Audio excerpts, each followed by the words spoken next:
All right, everyone, welcome again. This is the second part of fit checking. It's something that at times goes overlooked, um, especially coming back from our labs that we use continually day in, day out.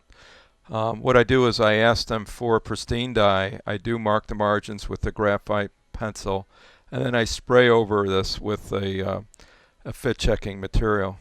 And I've been um, busy adjusting not only the internal walls of the crown, but also now the margins. So we're getting close to a pretty good result. Still got a little bit of rocking, but a lot less than what we started out as.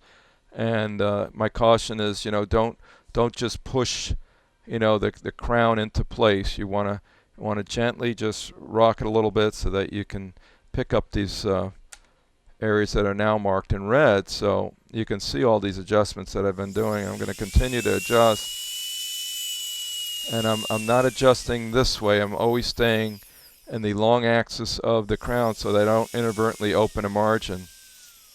And again, adjust all the walls first. Get the walls adjusted, because as the walls get adjusted, so does the path of insertion. And if your path of insertion is unobstructed, then the margins, it'll be easy to point out which ones are holding you up if there are any overhangs.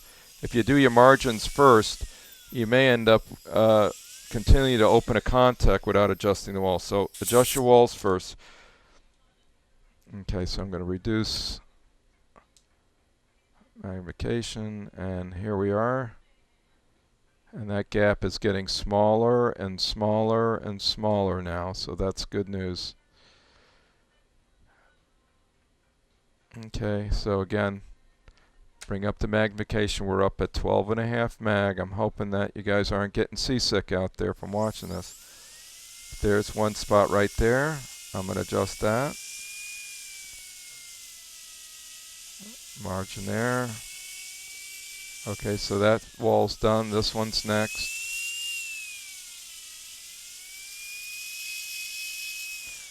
That's next.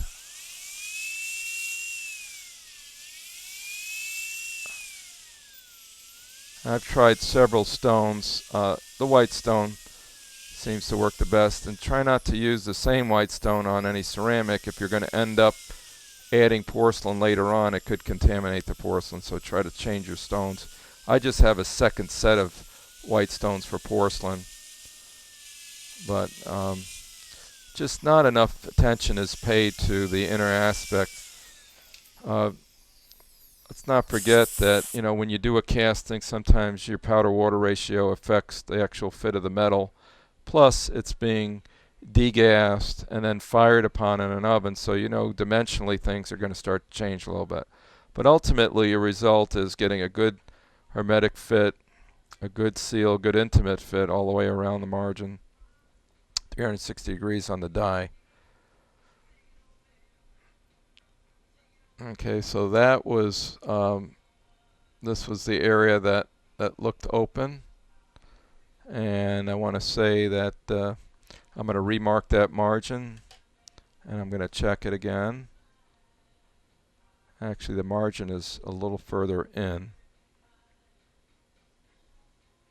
and this is kind of great because with a microscope, your head is pretty much locked into what you're seeing, and so is the hand position, and so your head's not bobbing around a lot, and it's good ergonomics, keeps you well postured in your chair.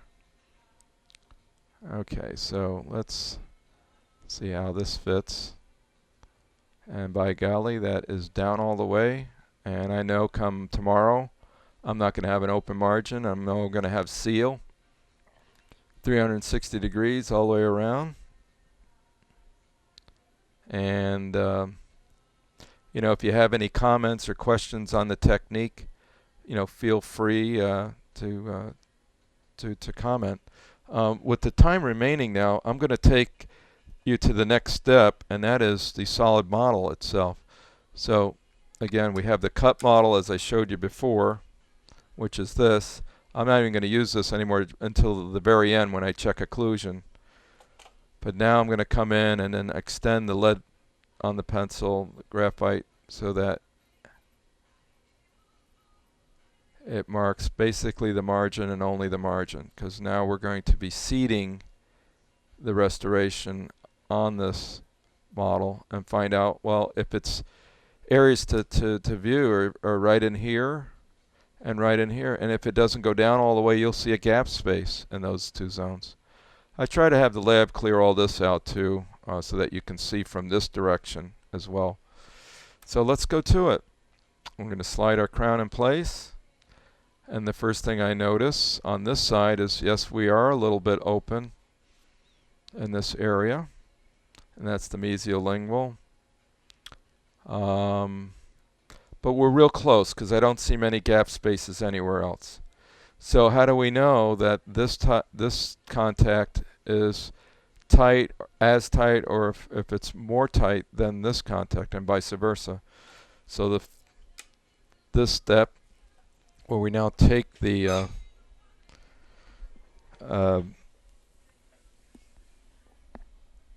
we're going to take the articulating paper. This one happens to be a company called Artifoil from the Bosch company, Dr. Jean Bosch, if I pronounce that right, Artifoil metallic, and that would be the BK31, that's the order number, BK31 red. So we know one side has got the material on it that's going to mark. The other side is metal, so it's not going to mark that side. So we always want the marking side toward the restoration, not toward the model. So we don't want to abrade the model at all. Alright, so I'm going to put this in place, seat the crown, and pull. And as I'm pulling, I'm looking at the lines that are generated on the articulating paper. And if they pull without tearing, then I know that I've got definitely a good contact. I know that's going to be something that I'm going to appreciate when I go to the mouth. It's going to feel very comfortable when I snap floss through there. Now I'm going to go ahead and try to do the same thing to the other contact, and we'll see if that one is tight. I'm pushing really hard down now because I want to make sure I don't have any tearing.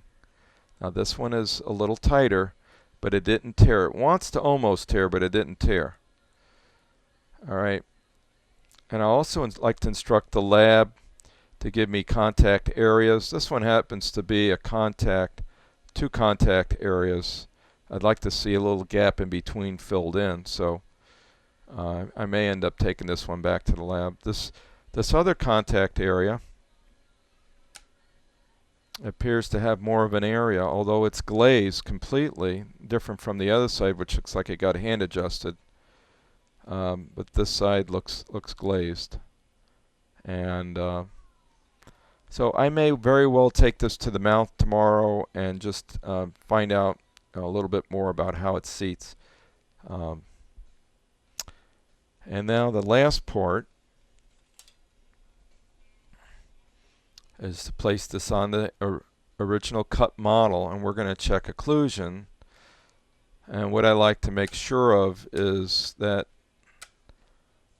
we have good contact on the adjacent teeth and good contact on the crown. So I don't want to see movement.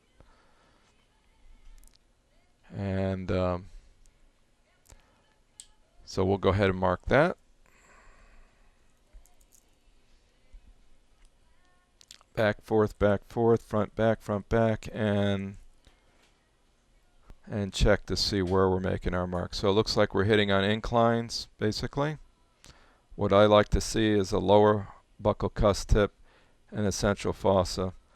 So what I may end up doing in this situation, because the lower looks somewhat over-contoured, is to adjust the buccal incline of these lower buccal cusps so that we get a better occlusion in the central fossa of this molar.